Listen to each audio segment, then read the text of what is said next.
Vamos a empezar un nuevo tema, una nueva serie de pláticas este mes de abril. El título es Espíritus Generacionales. Vamos a hablar acerca de lo que son estos espíritus, potestades, que generación tras generación han estado tratando de destruir la obra de Dios. Abran sus Biblias en Efesios 6, capítulo 12. Después de que Pablo habla acerca de la armadura espiritual, de la necesidad de vestirnos de la armadura espiritual, Pablo dice este versículo tan importante que lo hemos leído muchísimas veces, Efesios 6:12, dice: porque no tenemos lucha contra sangre y carne, sino contra principados, contra potestades, contra los gobernadores de las tinieblas de este siglo, contra huestes espirituales de maldad en las regiones celestes. Léanlo conmigo en voz alta. Porque no tenemos lucha contra sangre y carne, sino contra principados, contra potestades, contra los gobernadores de las tinieblas de este siglo, contra huestes espirituales de maldad en las regiones celestes.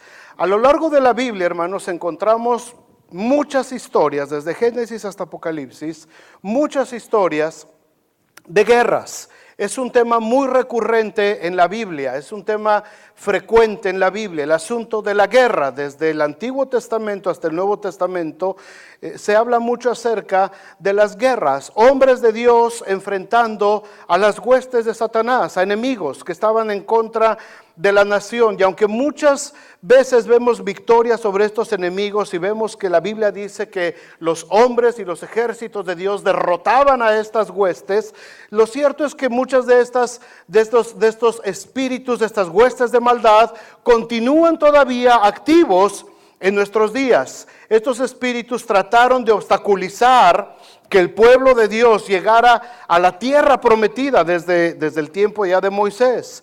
Pero muchas veces fracasaron en sus intentos. El pueblo de Dios siempre los superó, siempre fue más fuerte porque iba desde luego Dios trabajando con ellos. Después trataron también estos mismos espíritus de bloquear el avance de la iglesia. Ya en el tiempo del Nuevo Testamento, estas huestes de maldad trataron de destruir la iglesia, pero Jesucristo estableció una verdad: las puertas del infierno no prevalecerán sobre la iglesia. Así es que estas huestes de maldad siguen operando todavía en nuestros días. En el Nuevo Testamento, en los evangelios y en las doctrinas de los apóstoles, vemos repetidamente cómo tanto Jesús y los apóstoles nos advirtieron constantemente de que tuviéramos en cuenta de la actividad espiritual en contra de la iglesia que se había desatado. Esto no ha terminado porque todavía estamos en el tiempo de la iglesia. Jesucristo dijo allá en Juan 10:10, el ladrón no vino sino para robar, para matar y para destruir. Jesús nos advirtió que Satanás había venido para destruir la obra que Dios quería hacer. Pablo le dice también a los Corintios, 2 Corintios 2:11, en la segunda parte, para que Satanás no gane ventaja alguna sobre nosotros, pues no ignoramos sus maquinaciones. Pedro, el apóstol Pedro también, en 1 de Pedro 5:9 dice, sed sobrios y velad, porque vuestro adversario el diablo, como león rugiente, anda alrededor, buscando a quien devorar. Santiago, el apóstol Santiago, la carta de Santiago, también nos advierte acerca de la actividad de maldad, la actividad espiritual. Santiago 4:7, someteos pues a Dios, resistid al diablo, y el diablo irá de vosotros. Si no hubiera actividad espiritual, si no hubiera estas huestes de maldad, ¿qué necesidad tenían todos estos escritores bíblicos de advertirnos? ¿Qué necesidad habría de que nos dijeran, resiste al diablo? ¿Cuál diablo? Si el diablo ni existe. La Biblia lo establece, la Biblia lo pone, y luego al último, el apóstol Judas, en la carta de Judas, ahí antes del Apocalipsis, es solamente un capítulo muy precioso, la cartita de Judas. El versículo 3 dice, amados, Por la gran solicitud que tenía de escribiros acerca de nuestra común salvación, me ha sido necesario escribirles, exhortándoles que contiendan ardientemente, que contendáis ardientemente, es decir, que luches con fuerza por la fe que ha sido una vez dada a los santos, porque algunos hombres, escuchen esto, algunos hombres han entrado encubiertamente, los que desde antes habían sido destinados para esta condenación, hombres impíos que convierten en libertinaje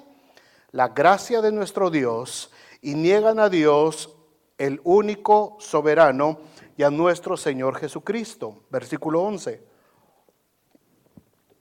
Ay de ellos, porque han seguido el camino de Caín y se lanzaron por lucro en el error de Balaam y perecieron en la contradicción de Coré.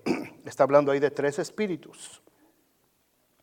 Lo mismo que pasó en el pueblo de Israel, lo mismo que pasó en el tiempo de David, lo mismo que pasó en el tiempo de la iglesia, en el tiempo del ministerio de Jesús, lo mismo que pasa en el desarrollo de la iglesia del Nuevo Testamento, lo mismo que pasa a lo largo de 20 siglos hasta llegar a nosotros, las mismas huestes de maldad siguen operando para destruir la obra de Dios.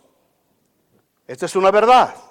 A lo largo de los evangelios, a lo largo de las cartas, vemos esta constante advertencia sobre esta fuerte actividad. Por eso es muy importante, hermanos, que entendamos esta verdad de Efesios 6:2. Esta verdad que Pablo nos está advirtiendo. Nuestra guerra no es contra carne ni sangre. Es decir, no es asunto de seres humanos que son carne, que son mortales, que tienen un tiempo determinado de vida, sino contra espíritus que se van moviendo de generación en generación.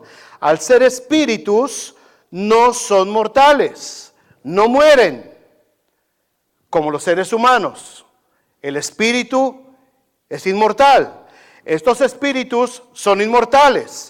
Por eso hay un dicho vulgar por ahí que dice, más sabe el diablo por viejo que por diablo. ¿Por qué? Porque es inmortal. Todos estos espíritus fueron creados allá desde mucho antes de la creación del hombre. Ya estaban todos estos espíritus y todavía están actuando en este tiempo. Y todavía van a actuar hasta que los veamos que son encadenados definitivamente por toda la eternidad. Lo vemos en el libro de Apocalipsis, pero por lo pronto ahorita siguen operando en medio de nosotros. Así es que no son personas, son espíritus. Están tratando de destruir la obra y el plan de Dios en la humanidad en cada momento determinado de la historia. Muchos casos, en muchas generaciones, estos espíritus han ganado muchas batallas. Han ganado guerras, pero al final siempre hay un remanente del pueblo de Dios que les vence. Siempre se levanta un remanente fiel. Y ese remanente fiel derrota a esas huestes de maldad. Así es que durante este mes quiero que veamos algunos de estos espíritus, cómo operan. Son demasiados, por supuesto no vamos a hablar de todos, no vamos a ver todos, pero vamos a ver algunos de los que son más importantes y más peligrosos que están actuando ahora en este tiempo, en este periodo de vida que nosotros tenemos dentro de el pueblo de Dios en general. No solamente esto se limita a nuestra iglesia, esto sucede en todo el mundo, está sucediendo en todo el mundo. Vamos a hablar acerca del espíritu de Amalek. ¿Quién fue Amalek? ¿Cómo funcionó? ¿Qué es lo que hizo? ¿Por qué este espíritu está tan vivo hoy? Vamos a hablar la próxima semana, si Dios permite, acerca del espíritu de Faraón, un espíritu que esclaviza y mata a la siguiente generación. Vamos a hablar del espíritu de Jezabel, un espíritu inmoral, un espíritu de idolatría. Vamos a hablar acerca del espíritu de Coré, un espíritu de rebelión, de ir en contra de todo lo establecido por Dios. Vamos a hablar acerca del espíritu del rey de Tiro, que tiene que ver con la influencia tan terrible de la música y de todos los movimientos musicales alrededor, cómo controla. Vamos a hablar de todos estos espíritus, cómo funcionan. Vamos a ver cómo están en la Biblia establecidos, lo que la Biblia dice de ellos y cómo vamos a entrar como hijos de Dios. Tenemos que estar listos para presentar batalla. No podemos dejar como cristianos nosotros y decir, bueno, pues yo nomás voy a orar y que Dios me ampare. No, Señor. Imagínate si Josué hubiera hecho eso. Imagínate si David hubiera hecho eso. Imagínate si Pablo hubiera hecho eso. No estaríamos aquí, no habría iglesia. La iglesia tiene que entrar en guerra, la iglesia tiene que aprender cómo defenderse de todos estos ataques. Pero como dice Pablo, no ignoramos las maquinaciones de Satanás. Es decir, tenemos que saber cómo actúa para saber cómo nos vamos a defender. Tenemos que saber por dónde nos quiere llegar para saber cómo lo vamos a enfrentar, cómo lo vamos a contrarrestar. De esta manera la iglesia se levanta y puede vencer en medio de esta guerra. ¿Por qué? Porque como vimos en la serie anterior que hablamos de Hebreos capítulo 2, dijimos que todas las cosas están sujetas a Jesucristo. ¿Están de acuerdo? Sí. Pero el mismo escritor de Hebreos dice, aunque todavía no veamos con nuestros ojos físicos, que todo está sujeto a Él. ¿Por qué? Porque estamos en un espacio de tiempo, donde todavía estas huestes están trabajando, donde todavía estos espíritus están activos, hasta que Cristo venga y los sujete definitivamente y los encadene en el abismo. Y entonces empecemos a vivir lo que se llama la eternidad. Pero mientras tanto, tenemos que aprender y tenemos que saber que estos principados y gobernadores de tinieblas ya no están trabajando ahorita para destruir nada más a la simiente de Abraham, sino también están trabajando para destruir a los descendientes de la gracia, del nuevo pueblo de Dios llamado iglesia. Y aunque tenemos esta seguridad de que Cristo ya los venció, ¿cuántos dicen amén? Cristo ya los venció.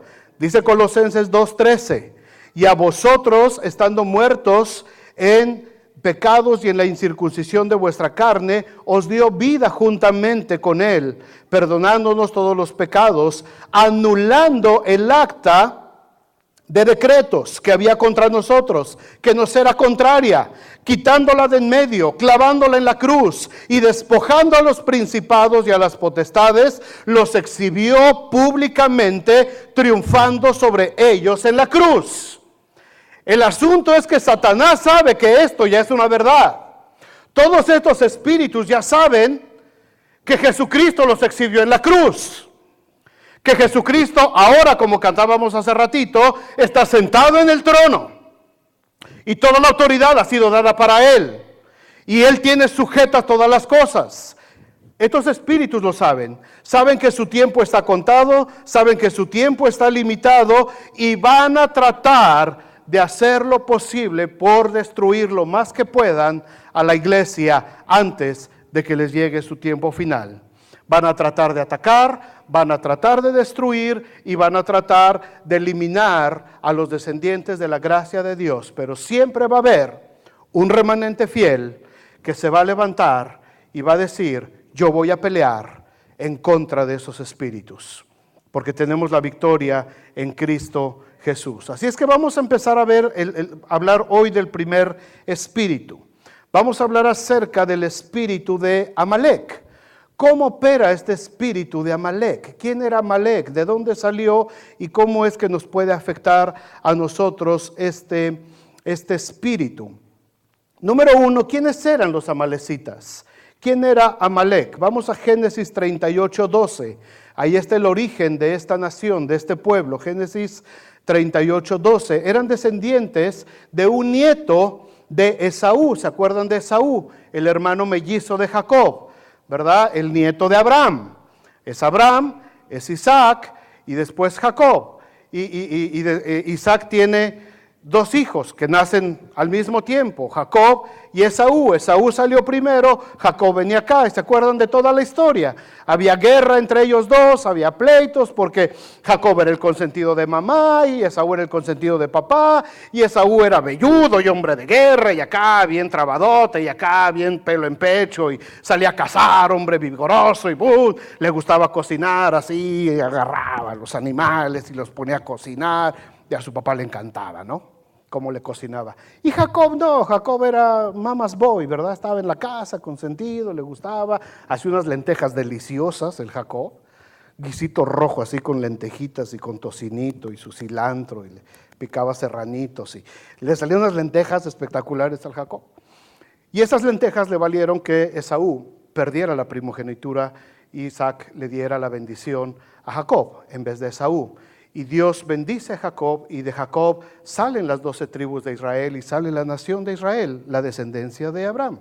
Pero Esaú, por su parte, también sigue su vida normal, se casa, tiene sus concubinas, y dice el versículo 12 de Génesis 36, y Timna fue concubina de Elifaz, hijo de Esaú, y ella le dio a luz a Amalec.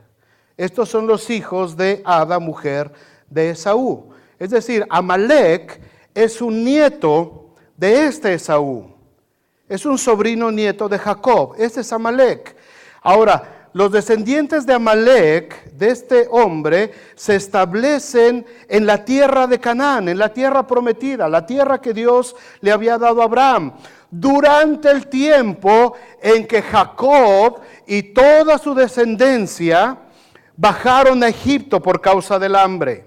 ¿Se acuerdan de esa historia? Está José en Egipto, ¿verdad? Que los hermanos lo venden y pasa todo esto, y llega Jacob con la familia allá con José y se establecen. El faraón les da tierras, la tierra de Goshen, como se llama aquí la ciudad que tenemos aquí junto, se establecen y se empiezan a desarrollar. Después de esto vino un faraón que no conocía a José ni lo que Dios había hecho con ellos, y empezó a esclavizar. Y empieza una época de 400 años de cautiverio del pueblo de Israel en Egipto. Mientras Israel está siendo esclavizado en Egipto por 400 años, Amalec, el nieto de Esaú, se empieza a desarrollar dentro de la tierra que les pertenecía a los israelitas, la tierra que Dios le había prometido a Abraham. Mientras ellos son esclavizados acá, Amalec se empieza a desarrollar con las otras tribus cananeas. Amalec se convierte en el más sanguinario de los pueblos, 400 años. Obviamente Amalec ya se murió, pero toda su descendencia se convierte en un pueblo vigoroso, un pueblo de guerra, un pueblo traicionero, un pueblo lleno de maldad, apartados completamente de Dios. Es un pueblo que se desarrolla a la par del pueblo de Israel, pero ellos en la tierra de Canaán. 400 años. En 400 años te salen un montón de chamacos. En 400 años, mano, vamos a llenar Estados Unidos nosotros. Porque nosotros vamos de a 3, de a 4 y algunos hasta de a 5. ¿Verdad? Ahí te hablan, hijo.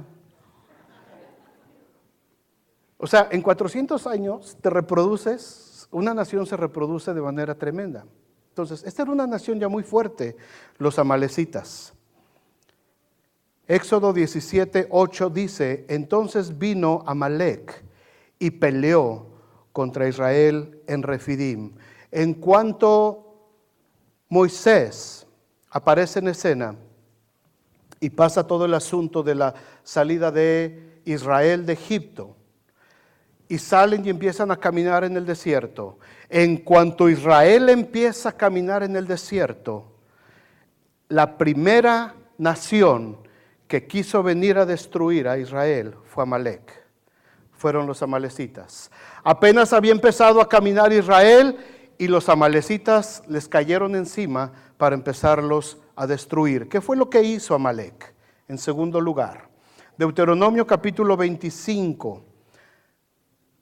Versículos 17, 18 y 19. Fíjate, esto es bien importante, sobre todo el versículo 18. Pero dice el 17, acuérdate, Dios está hablándole a Moisés, acuérdate de lo que hizo Amalec contigo en el camino, cuando salías de Egipto. Fíjate lo que hizo Amalek, 18.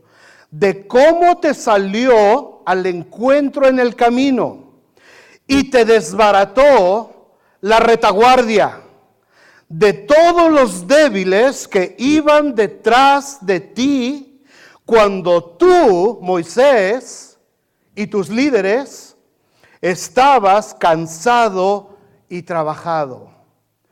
Y Amalek no tuvo ningún temor de Dios. Por tanto, cuando Jehová tu Dios te dé descanso de todos tus enemigos alrededor, en la tierra que Jehová tu Dios te da por heredad para que la poseas, borrarás la memoria de Amalek de debajo del cielo. No lo olvides. Es Dios hablando. Dios directamente hablándole a Moisés. Ahora, pon en tu mente esta escena. Moisés va al frente de casi 2 millones de personas. Hombres, mujeres, con sus niños, con sus rebaños, con sus pertenencias, con sus viejitos, con sus viejitas, con sus carretas, con sus mochilitas, con sus bultos. 2 millones de personas. Es un chorro de gente. Casi 2 millones de personas. Moisés va caminando hasta enfrente, seguido de sus principales líderes. Moisés va caminando hacia la tierra prometida que Dios le mandó. Un desierto hostil. Era una columna de gente demasiado larga. Los hombres más fuertes iban adelante, abriendo camino, viendo por dónde iban a caminar, viendo dónde se iban a detener, dónde iban a establecer los campamentos. Los hombres, los fuertes, el ejército principal iba adelante con Moisés. Iban abriendo el camino. Era una jornada muy larga. Moisés ya estaba muy cansado. Moisés ya estaba también fatigado, estaba muy trabajado. Los más débiles del pueblo, la gente que se iba debilitando, se fueron rezagando, se fueron quedando desprotegidos, se fueron hacia la retaguardia. La gente que le costaba trabajo caminar, la gente que traía demasiadas cargas, la gente que traía demasiada familia, se fueron quedando. Moisés sigue caminando y ellos se van quedando y se queda la retaguardia. Ahí es donde entró Amalek. Amalek no vino a enfrentar a los más fuertes. Amalek no entró directamente a pelear contra Moisés. No vino contra Josué, no vino contra los generales del ejército, no vino con los príncipes. Vino por la retaguardia. Vino a agarrar a los más débiles. Vino a caerles encima a los que se habían ido quedando hasta el final de la columna. ¿Se dan cuenta? Vino a destruir la retaguardia. Vino a debilitar a Moisés. Moisés estaba muy cansado. Moisés estaba muy trabajado y mucha gente se había ido quedando atrás. Es entonces cuando aparece Amalek y Amalek viene encima de la retaguardia. El espíritu de Amalek, hermanos, es un espíritu de oposición, es un espíritu de resistencia, es un espíritu de obstáculo, es aquel que ataca al recién convertido y trata de impedir que el cristiano empiece a avanzar a su tierra prometida, a una vida de victoria y bendición espiritual. El espíritu de Amalek no nos deja avanzar. Tarde o temprano querrá atacarnos, especialmente, escuchen esto, especialmente cuando llegamos a un desierto en nuestra vida. Llegamos al desierto al que todos nosotros, todos los que estamos aquí, tarde o temprano, si no hemos pasado, vamos a pasar. Y si ya pasaste uno, no sé cuántos te faltarán. Pero en toda la vida del cristiano hay desiertos. Hay momentos en que te sientes solo. Momentos en los que sientes que Dios te abandonó. Momentos en los que sientes que ya no vale la pena seguir adelante. Momentos en que a veces las tribulaciones y las pruebas te hacen empezar a desistir y pasas un momento de desierto. Amalek es especialista en caerle encima a los que están en medio del desierto. Esa es la especialidad de este espíritu. Cuando estamos en medio de un desierto, así como lo hizo con el pueblo de Israel, va a tratar de destruirnos. Cuando estemos más débiles, cuando estemos cansados de luchar, cuando nos hayamos quedado en la retaguardia. Amalek también representa, este espíritu representa, hermanos, es una forma, es un tipo del mundo y de la carne.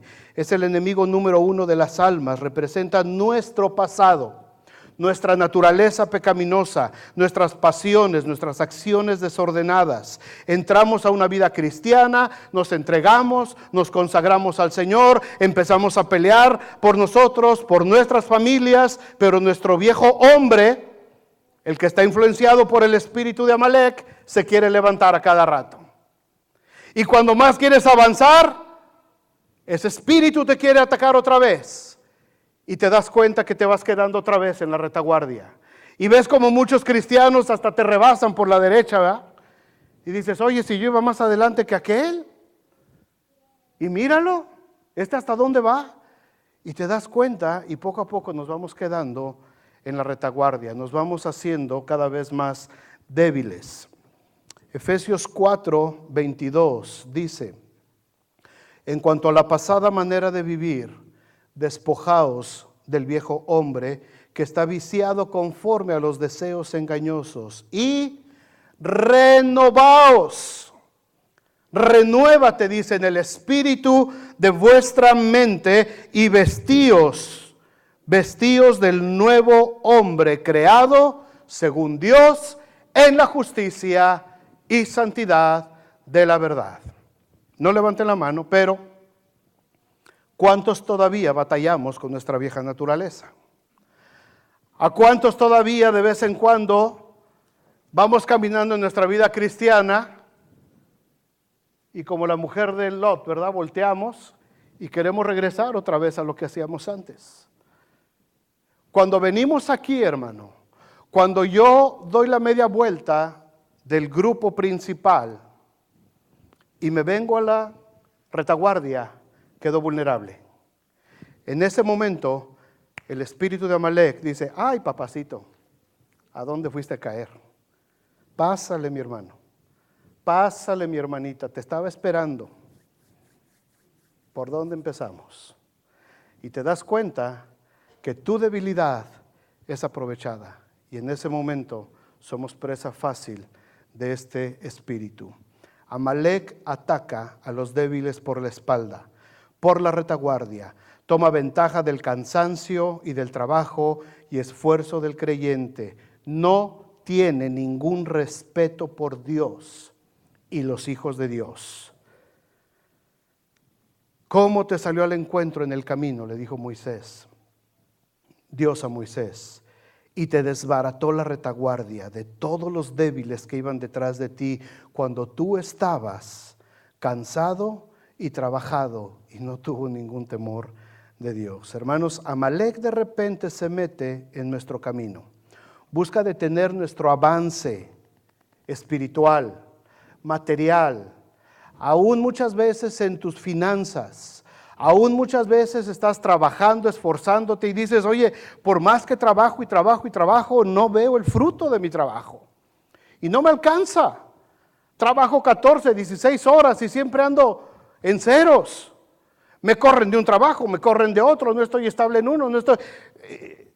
Amalek siempre te va a tratar de detener y te va a tratar de poner distractores para que te debilites en tu fe y te vayas quedando en la retaguardia y entonces él pueda caer encima de ti. Él quiere que el propósito de Dios, por lo que Dios te salvó, por lo que Dios te llamó, por lo que Dios te escogió, él no quiere por ningún momento que se cumpla.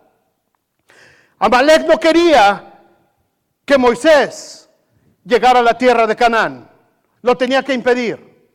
Y dijo, lo voy a empezar a hacer por lo más débil de ellos. Los voy a empezar a agarrar por lo más facilito. Este espíritu, hermanos, este espíritu ha logrado quitar a mucha gente muchos cristianos valiosos en el reino de Dios los ha logrado hacer a un lado, interrumpiendo el propósito de Dios en sus vidas. Es muy peligroso este espíritu. No quiere que se cumpla el propósito de Dios en nuestra vida, que no alcancemos nuestras metas. Él desea destruir nuestros sueños, visiones, todo lo que Dios te ha revelado, todo lo que Dios te ha dado, todo lo que hemos logrado. Hemos soñado con ver aquel lugarcito que Dios nos regaló. Yo alucino y sueño tanto eso, y a cada ratito iba a decir una mala palabra, perdón, este espíritu, este mal espíritu, constantemente quiere robarte esa visión y quiere robarte ese sueño, y constantemente viene y dice: no vas a poder, no vas a poder, mira, estás solito, nadie vino a ayudarte, a nadie le importa, míralos, se fueron al parque, míralos comiendo mariscos en Chicago. ¿Tú crees que les importa lo que les estás dando? Hermanos, este espíritu pega y pega duro. Pega duro cuando uno está cansado, cuando uno está trabajado, cuando uno está agotado. Muchas veces estás en medio de un proyecto y quieres hacer algo para el Señor. Y dices: es que Dios me puso esto y Dios quiere que haga y que vaya y que va. Vamos a darle, hermano. Y de pronto, oye, y el hermano aquel, se le salió el aire, hermano. Hay que llevarlo a Betty's Tires para que le den una infladita. Este espíritu es muy peligroso. Este espíritu nos va a agarrar débiles. Cuando nosotros nos descuidamos, cuando nosotros nos apartamos del Señor, entonces este espíritu viene a tratar de destruirnos. La especialidad del espíritu de Amalek, hermanos, es atacar a los más débiles en la fe, a los que se van quedando atrás, dándole lugar a los deseos de la carne, aquellos que caminan con cansancio, sin fuerzas, aquellos cristianos que caminan desanimados, sin esperanza. Son presa fácil de este ejército de amalecitas, espiritualmente hablando. Muchos cristianos comienzan su vida cristiana de una manera intensa, fuertes. Llevan una vida constante de oración, lectura de la palabra de Dios. ¡Wow! Se comen la Biblia, ¿verdad? Se congregan, están todo el tiempo, mucha intimidad con Dios, mucha adoración con Dios. Pero luego empiezan a descuidar estas áreas y se vuelven débiles, carnales, llenos de cansancio, y ahí es donde entra Amalek, a los que se han quedado en la retaguardia. Amalek anda vigilando la vida del cristiano. Me imagino que cuando Israel iba caminando, los amalecitas allá por los valles de Refidim, dice la Biblia, yo creo que los estaban observando. Vamos a ver cómo van caminando, por dónde les caemos. Y veían que enfrente iba Moisés con todos los príncipes de Israel y con todos los fortachones. Y no, eso están muy difíciles. Pero dijeron: mira atrás de la columna, viene un buen número de gente, ya todos dados al catre, hermano. A eso les vamos a caer. Y les cayeron encima y empezaron a pelear. Está vigilando, este espíritu está vigilando, está esperando que nos cansemos para lanzar sus ataques, debilitar nuestra fe, destruir nuestra vida espiritual. Este espíritu es enemigo de la adoración, es enemigo de la consagración a Dios. Cuando tú decides consagrarte a Dios, dice: no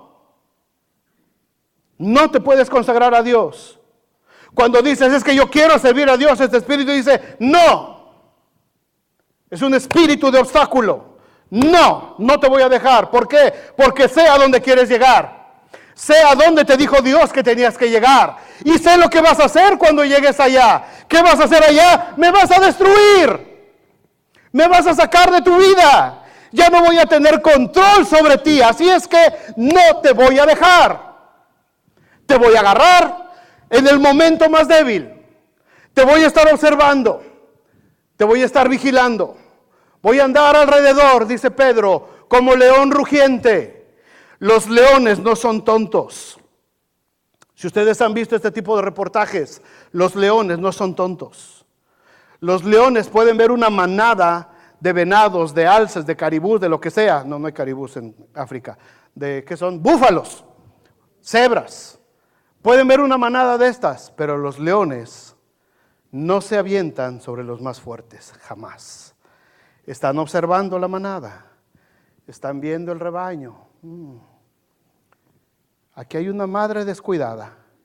Esta madre anda pajareando por acá en el chisme, allí en la lagunita con las otras cebras, y dejó a la cebrita acá. ¡Pum! Corre la manada, pasa corriendo la manada. ¡Bum! Y el león está ahí, ¿no? Y de pronto viene el abuelito cebra atrás.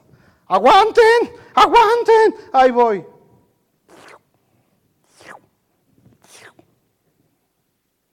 Al más débil. Cebras, animales que ya corrieron mucho, ya tuvieron varias corretizas en el día, están cansadas, están trabajadas. Y el león está esperando a ver dónde está la débil. El cristiano empieza su vida cristiana y empezamos y trabajamos y estamos bien metidos en el Señor y queremos comernos el mundo entero y la Biblia la devoramos, y de pronto algo sucede, nos empezamos a cansar, nos empezamos a fastidiar. Ay, Señor, es que fíjate que ay, es que me dijeron, es que yo vi, es que acá, es que allá, y nos empezamos a debilitar. Y Amalek está aquí. Más, viene, derechito, chale. Deja tu Biblia a un lado, por favor. No vayas a la reunión de oración. Síguele, ya mero. Y cuando te das cuenta, te cae encima. Te deshace, te debilita, te roba tu fe y regresas a hacer lo que hacías antes de conocer a Cristo. Así funciona. Es el primer enemigo que nos va a salir al encuentro cuando estemos en un desierto. El primero que salta es Amalek.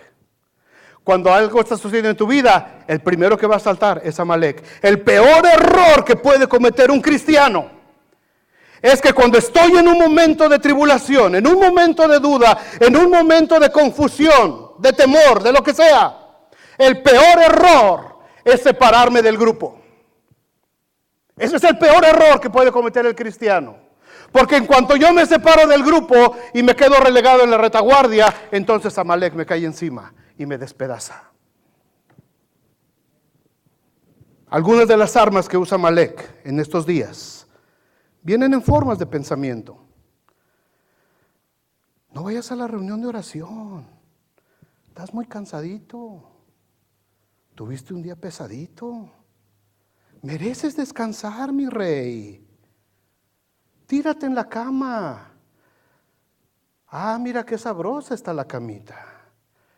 Mira qué bonito programa te voy a poner en la televisión. Hoy no vayas a la oración, no te preocupes, no pasa nada.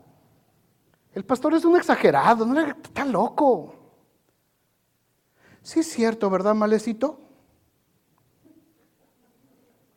Acá nos quedamos. Mira qué lindo día. ¿No lo vas a desperdiciar yendo a la reunión? Es un precioso día, domingo. ¿Por qué no tomas a tu familia y se van a pasear? Después de todo, el pastor te ha dicho que lo más importante es tu familia, ¿que no? Vete con tu familia. No vayas a la iglesia.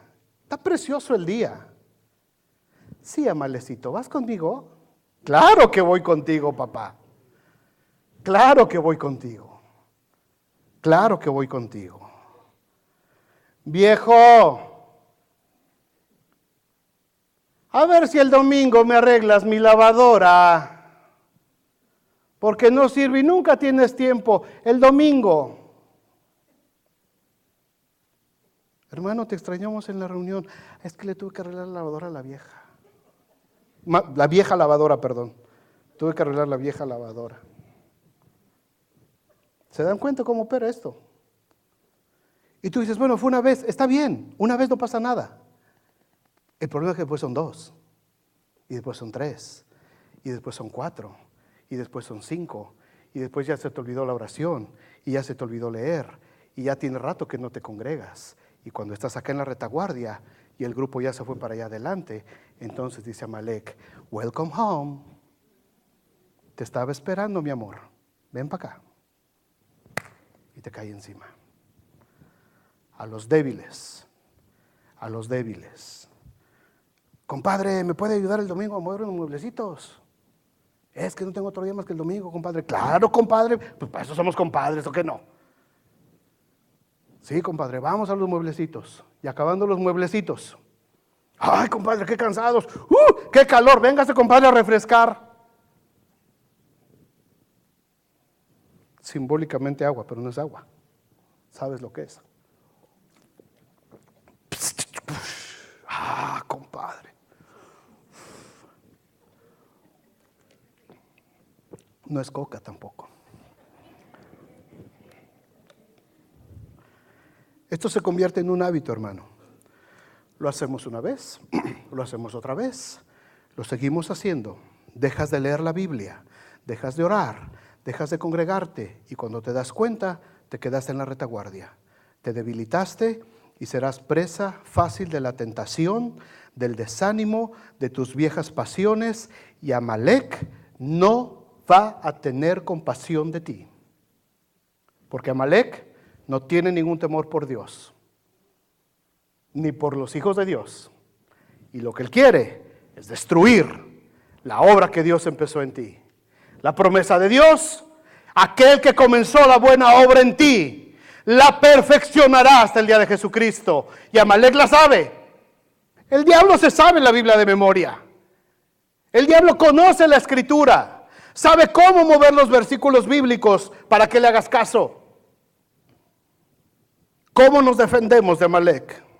Tercer lugar. ¿Cómo nos defendemos de Amalek? ¿Cómo nos defendemos de este espíritu? Hay buenas noticias para el cristiano, gracias a Dios. Hay buenas noticias. Nos podemos defender y podemos derrotar a Amalek como hijos de Dios. Pero escucha esto. La guerra contra Amalek no es una guerra solitaria. Tú solito no puedes con Amalek. Yo solito no puedo enfrentar a Amalek. Esto es una guerra que no podemos enfrentar solos. Necesitamos a la iglesia. Necesitamos al pueblo de Dios. Necesitamos al ejército de Dios. Una gran mentira. Yo voy a salir solo de esta situación. Yo solito. Apartado, separado, en la retaguardia, débil, en medio de un desierto. ¿Te vas a enfrentar a Amalek? ¿Tú solo? Te va a despedazar. Te va a despedazar. He escuchado a decenas de cristianos decir eso. Cuando yo esté listo, yo te busco. Los despedaza. Este espíritu no tiene compasión, hermanos. Este espíritu no se va a apiadar de ti. Porque su labor es robar, matar y destruir. Esta guerra contra Amalek se gana con la iglesia, se gana con el cuerpo de Dios, se gana con el cuerpo de Cristo. Vamos a ver cómo lo enfrentó Moisés. Éxodo capítulo 17, versículo 9. Éxodo 17, 9. Dijo Moisés a Josué: escógenos varones y sal a pelear contra Amalek. Mañana, dice Moisés, yo estaré sobre la cumbre del collado y la vara de Dios va a estar en mi mano. E hizo Josué como le dijo Moisés, peleando contra Amalek. Y Moisés y Aarón y Hur subieron a la cumbre del collado. Y sucedía que cuando alzaba Moisés su mano, Israel prevalecía en el campo de batalla, empezaban a ganar. Mas cuando Moisés bajaba su mano, empezaba a prevalecer Amalek, empezaban a ganar. Y las manos de Moisés se cansaban, por lo que tomaron una piedra, la pusieron debajo de él, se sentó Moisés en la piedra. Moisés tiene casi 110 años de edad, es un anciano, cansado y trabajado.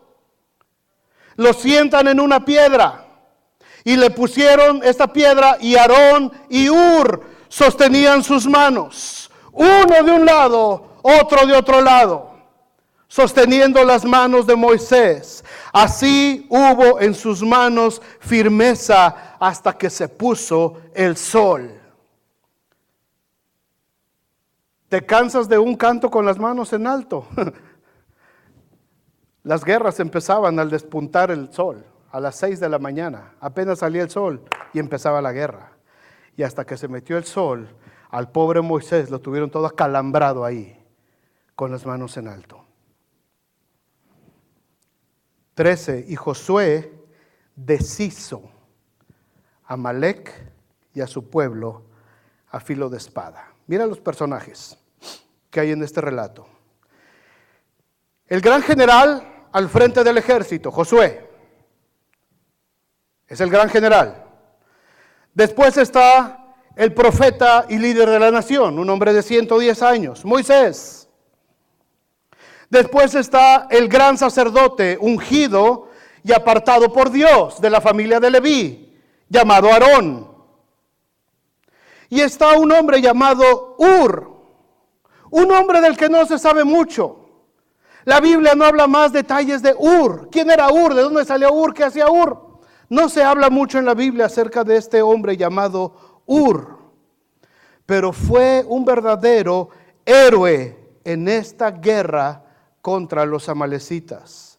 La historia dice que Josué fue el guerrero que destruyó, que deshizo a Amalec y a todo su ejército. Es verdad, con el poder de Dios. Pero es cierto que también no lo hubiera podido lograr sin la ayuda de este hombrecito llamado Hur. Cuando Moisés se cansaba y bajaba los brazos, el gran guerrero Josué y el gran ejército de Dios empezaba a perder la guerra. ¿Me entienden lo que estoy diciendo? Esto no es una guerra privada, hermanos. No es una guerra solitaria. Cuando Hur le levantaba su brazo a Moisés, allá arriba en la cumbre, el gran guerrero Josué cobraba fuerza en la guerra y empezaba a prevalecer sobre Amalec. Hur no era un líder de primera línea, no recibía reconocimientos, ni se le tomaba ninguna opinión por lo que leo en la Biblia. Hur ni siquiera está en la lista de los héroes que menciona Hebreos capítulo 11, en los héroes de la fe. Pero en el momento que se le necesitó, ahí estuvo para hacer lo que tenía que hacer. Cuando a Hur se le requirió, él estuvo ahí en el momento exacto e hizo lo que tenía que hacer. ¿Cuál era su trabajo? ¿Meterle espadazos a los amalecitas? No. Su trabajo solamente era sostener el brazo de Moisés ahí arriba en la cumbre. Los líderes se cansan, hermanos. Los guerreros espirituales desfallecen. Los pastores nos debilitamos porque la batalla es muy constante. No hay tregua aquí, no hay descanso. Todos los días se están abriendo frentes de batalla en una iglesia. Todos los días hay frentes de batalla. Todos los días Amalec está atacando a la iglesia sin piedad. Cuando no se te desanima uno, se te desanima otro. Cuando no está uno en el hospital, está otro. De pronto empiezan a entrar mensajes tras mensaje de personas con necesidades, con oración. Pastor, ¿qué hago? Ayúdeme, aconséjeme, dígame, ¿qué hago? Es todo el tiempo, constante. Yo me separo del teléfono por 1 hora, 2 horas. Dios mío, cuando llego, le digo a Rosy, ya no lo vuelvo a soltar, porque está de mensajes y de recados. Y alguno que, híjole, hace 2 horas está, ¿qué pasó, hermano? ¿Cómo estás? No, ya gracias, pastor. Gracias, por preocuparse. Perdón, estaba ocupado haciendo otra cosa. Todos los días se abren frentes de batalla, hermano. Todos los días. Es cansado para la iglesia. Es cansado para todos los líderes. Es cansado para todos los cristianos. No nada más para el pastor, para todos los que estamos trabajando. Todos los que estamos involucrados en la obra de Dios. Llega el momento de que te cansas. Llega el momento de que ves tanta necesidad. Y de pronto llega un momento en que tú dices, bajas los brazos y dices, ya, hasta aquí llegué, no más, ya, se acabó, tregua. Pero la guerra sigue allá abajo. La guerra sigue allá abajo, hermano. Pero de pronto, siempre, gracias a Dios, siempre aparece hermanos y hermanas con el espíritu, no de Amalek, con el espíritu de Ur. Y desde sus cámaras secretas, con sus oraciones, con su intercesión, empiezan nuevamente a levantar las manos de los que están presidiendo la obra de Dios. Y la obra sigue. Y la batalla se sigue ganando. Y las guerras se siguen ganando. Porque hay gente que está lista para apoyar, que está lista para levantar pastores, líderes, a la iglesia, a todos los ministerios, para evitar que prevalezca el espíritu de Amalek.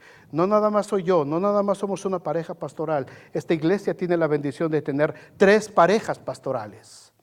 Esto es una bendición. Yo les agradezco que oren por mi esposa y por mí, pero yo no sé cuántos se están matando en oración por los hermanos Sarmiento, cuántos se están matando en oración por los hermanos Leija. Ellos están llevando una carga muy grande también de responsabilidad en la iglesia. Ellos me están ayudando demasiado. Yo hubiera renunciado desde cuándo. Pero ellos están amortiguando mucha de esa carga. Ellos también están luchando. Ellos también tienen que tener sus brazos en alto. Ellos también se cansan. Ellos también se debilitan. Ellos también llega un momento en que dicen, ya pastor, hasta acá. Y yo digo, ¿y ahora quién podrá defendernos? Y de pronto llega por ahí los hermanos Ur y las hermanas Ur. Bendito sea Dios por ustedes. Dice, pastor, estoy orando por usted. Pastor, estamos orando. Y llego aquí los jueves y a veces estoy aquí a las 7 y no veo a nadie. Y digo, Dios mío, ¿y ahora qué va a pasar? Y de pronto empiezan a llegar los Urs, ¿verdad? Y las hermanas y los hermanos y empiezan a llegar. Y eso te levanta otra vez. Te levanta otra vez para ir adelante en el camino del Señor. Es una guerra, hermanos. Es una guerra intensa. Pero si no la peleamos como iglesia, si no la peleamos todos juntos, no vamos a prevalecer sobre Amalek. Son los líderes en la cumbre, ahí orando, intercediendo, son los guerreros abajo luchando y son Uria y Aarón levantando las manos de los que están trabajando también, en oración, en intercesión, haciendo lo que se tiene que hacer. A mí me encanta, yo sé muchos de ustedes oran por nosotros, gracias, de verdad, gracias. Pero aquí en la iglesia hay 2 Urs. Y se los voy a decir, una se me fue, pero hay otra que cuando yo estoy aquí predicando, constantemente la estoy viendo, porque su rostro, su expresión me levanta. Gracias, hermana Consuelito. Gracias. Cuando yo veo el rostro de esta mujer, mi espíritu se llena, hermanos. Cuando yo estoy predicando aquí, y a veces siento como que las cosas no están saliendo, como que a veces no están poniendo mucha atención, la volteo a ver a ella y ahí inmediatamente yo siento cómo me levanta el brazo. La otra hermana se me fue, mi hermana Angelita, se tuvo que ir a México, pero estas 2 mujeres no saben cómo me han bendecido a mí. Gracias, hermana, gracias. Dios le bendiga mucho. Pero hay más, hermanos, hay mucho trabajo por hacer, hay mucho trabajo, hay tanta necesidad, hay tanta gente que se nos ha quedado rezagada, hay tanta gente que se ha ido quedando en el camino, que la tenemos que traer. No podemos descuidar la retaguardia, no podemos descuidar los que se nos van quedando atrás. Este mismo espíritu que había en este hombre llamado Ur, es el mismo espíritu que hubo en un hombre del que les prediqué apenas no tiene muchas semanas, Onesíforo, ¿se acuerdan de él? Pablo habla acerca de este hombre Onesíforo, le dice a Timoteo en 2 de Timoteo 1:15, ya sabes que me abandonaron todos los que estaban conmigo, los que están en Asia, de los cuales son Figelo y Hermógenes, pero tenga el Señor misericordia de la casa de Onesíforo, de este hombre del que no se habla mucho, de este hombre que no tenían mucho que dar. Pero Pablo dice, tenga el Señor misericordia de la casa de Onesíforo, porque muchas veces me confortó, no se avergonzó de mis cadenas, sino que cuando estuve en Roma me buscó solícitamente y me halló. Concédale el Señor que haya misericordia acerca del Señor en aquel día. Y cuánto nos ayudó en Éfeso, le dice Pablo a Timoteo, tú lo sabes mejor, ¿para qué te digo? Si ya sabes. Onesíforo era un hombre que levantaba los brazos de su apóstol Pablo. y no se avergonzaba de sus cadenas, y sabía que Pablo estaba en problemas, y sabía que Pablo estaba metiéndose en complicaciones, y que era necio y testarudo, y a pesar de que el Espíritu Santo le decía, no vayas ahí, Pablo, Pablo decía, tengo que ir a predicar el Evangelio. Y eso le causaba problemas, y le causaba azotes, y le causaba cárceles y prisiones. A pesar de eso, Onesíforo iba y le levantaba los brazos a Pablo para que la iglesia prevaleciera, para que la iglesia se levantara, para que el evangelio fuera predicado, para que muchos fueran liberados de esas cárceles de opresión y de pecado. Dios tenga misericordia de la casa de Onesíforo. En mis 27 años de pastor, hermanos, he tenido la bendición de tener muchos Urs y Onesíforos al lado mío intercediendo, viendo cuando la batalla es fuerte y sin decir nada, solamente yo sé que oran y levantan los brazos del pastor. Pero también yo he visto cómo Amalek me ha arrebatado a varios.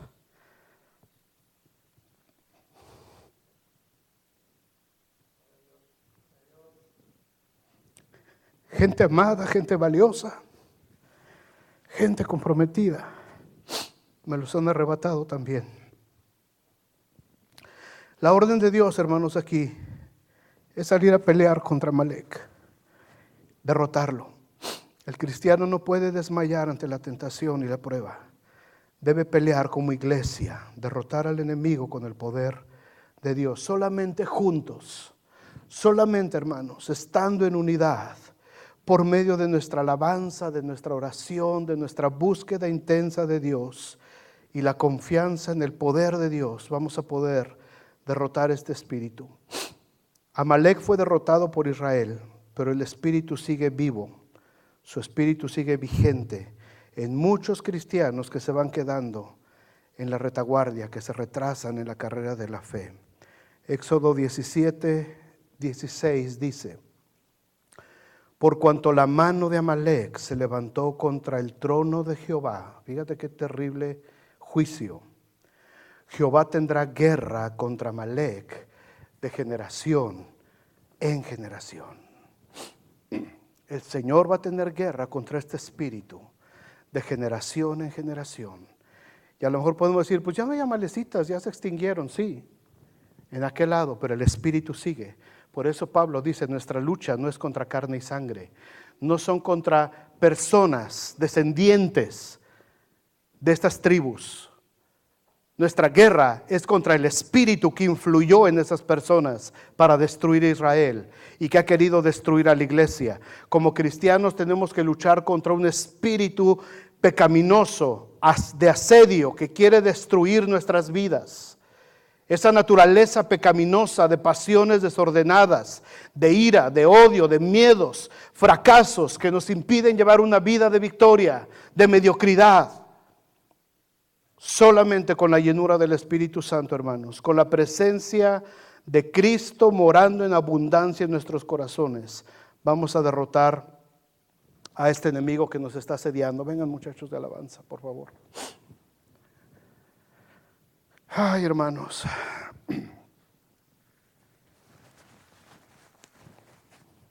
Quizás ahora podamos saber a qué nos enfrentamos. A lo mejor podemos entender por qué algunas personas, algunos hermanos se alejan del Señor. No es solamente responsabilidad de los pastores, no es responsabilidad de los líderes, es responsabilidad de la iglesia, es la responsabilidad de todos nosotros. Todos tenemos que estar pendientes, todos tenemos que estar vigilándonos unos a otros, todos tenemos que estar cuidándonos unos a otros.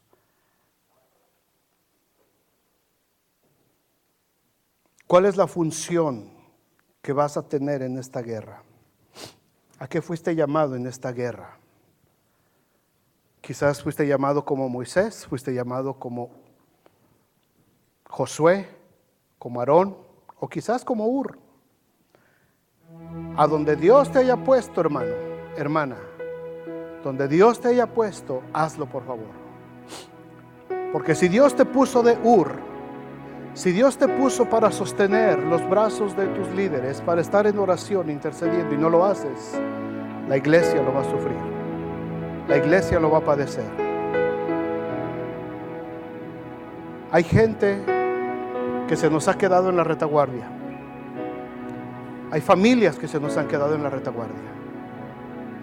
Hemos avanzado. La iglesia sigue avanzando. Pero hay familias aquí. Hay niños aquí. Niños, mujeres y hombres que iban junto con el grupo. Quizás dejaron de orar. Quizás dejaron de leer la palabra de Dios. Quizás entraron en un desierto y se debilitaron y se quedaron aquí. Y no te estoy hablando de una familia. Te estoy hablando de por lo menos 15 familias de esta iglesia. No más de esta iglesia. Ya no veamos de todas las demás iglesias, pero por lo menos 15 familias de esta iglesia se quedaron en la retaguardia. ¿Y sabes qué? Amalek no los está haciendo pedazos. Amalek no los está haciendo pedazos. ¿Qué vamos a hacer? ¿Qué vamos a hacer? He oído muchos decir, es que el pastor no los visita. No, Señor. No. No es asunto del pastor. Esto es asunto de la iglesia. Esto es asunto de la iglesia. Se trata de que somos un cuerpo en Cristo. Esta guerra no la ganó Moisés. Esta guerra no la ganó Josué. Esta guerra no la ganó Aarón. Esta guerra no la ganó Ur. La ganó el pueblo de Dios. La ganó todo el ejército. Cada quien haciendo lo que tenía que hacer. Y Dios prevaleció. Y Josué, allá abajo en el campo de batalla, pudo deshacer a todo el ejército de los amalecitas. Pero en nuestra comodidad siempre preferimos echarle la culpa a alguien más. Y cuando yo me quedo relegado y me voy a la retaguardia y este espíritu viene sobre mí, es muy fácil echarle la culpa a los que van allá adelante. Pero es más difícil tomar mi responsabilidad y decir, me levantaré e iré a la casa de mi padre y le diré, Padre, he pecado contra el cielo y contra ti, y no soy digno de ser llamado tu hijo. Hazme como uno de tus jornaleros. Y el Padre te toma y te recibe y te dice, traigan un vestido nuevo y pónganle calzado en sus pies y pongan un anillo de pacto en su mano, porque este mi hijo se había perdido y es encontrado. Estaba muerto, pero ahora vive. Es responsabilidad de la iglesia. Es responsabilidad de la iglesia, amados. ¿Qué vamos a hacer, iglesia? ¿Qué vamos a hacer? Algunos se quedaron allá atrás en la retaguardia. Tenemos que ir por ellos. Tenemos que ir por ellos. Ustedes los conocen. Ustedes saben quiénes son. Ustedes saben dónde están. Vayan por ellos. Vayan por ellos. Vamos por ellos. Hay mucha necesidad de oración. Hay mucha necesidad de buscar de Dios. Hay mucha necesidad. Y hay mucho trabajo. No damos abasto. No damos abasto. La hermana Mari todos los días me habla casi y me da un reporte de todo lo que está haciendo.